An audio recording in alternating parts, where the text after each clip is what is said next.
यदि हमारे साथ कोई अन्याय, प्रतिकूलता, अपमान आदि करता है और हम सह जाते हैं तो हमारा मालिक हिसाब करता है। मालिक हिसाब करेगा तो हम सुरक्षित हैं और हम आनंदित हैं। उसमें दो बातें हुई, एक तो सर्वसमर्थ मालिक की कृपा मिलेगी, दूसरी बात जब मालिक हिसाब करेगा तो बहुत बढ़िया करेगा। हम शरणागत जन हैं, हम अपना हिसाब मालिक पे छोड़ते हैं।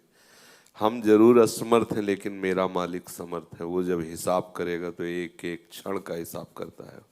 हम अज्ञानी जीव की तरह नहीं कि हम हिसाब करें। कोई अन्याय कर रहा तो मैं सह रहा हूं, उसमें दो बातें हैं। यदि वो हमारे प्रारब्ध के मार्जन के लिए मेरा प्रीतम करा रहा है तो मैं नया प्रारब्ध नहीं रचूंगा, सह जाऊंगा। और यदि कहीं वो अत्याचार कर रहा है तो राम रोष पावक सुझ रही, मेरा प्रीतम उसे देख लेगा और जब वो संभालेगा तो बहुत अच्छी तरह संभालेगा। ये अज्ञानी लोग हैं जो ऐसा कहते हैं कि अन्याय नहीं सहन, और जिस दिन उसको हमारे द्वारा उस अन्याय का प्रतिरोध कराना होगा ना, उस दिन आप आपे में नहीं रहेंगे। अपने आप आपके अंदर आवेश आ जाएगा। आप तो वो आप नहीं कर रहे हो, आपका इष्ट करा रहा है। इसलिए अपने यंत्रवत तिनके की भांति रहते हैं, आनंद मगन होकर रहते हैं। हम प्रीतम के लिए अपना सर्वस्व अर्पण किए तो प्रीतम जाने। वो हमें आवेश दे दे या किसी के द्वारा करा दे, वो करें, वो जाने। मुझे ये भी नहीं कहना कि आप उसको दंड दें। मैं तो यही कहूँगा कि उसकी भी बुद्धि शुद्ध करें और अपने चरणों में ले लें, जिससे वो भी आनंदित हो जाए। संसार का एक अलग क्षेत्र है, भक्ति का एक अलग क्षेत्र है। भक्त का विचार, भक्त का आचरण एक अलग होता है।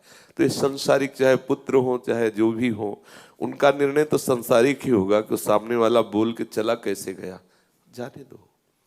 वो अगर बोल गया है और मुझे जलन होनी है तो मेरी पवित्रता बढ़नी है, और अगर उसको उत्तर देना है तो सामने वो शास्त्र मुखों से प्रकट होकर के इतनी गालियां देगा को संभाल नहीं पाएगा।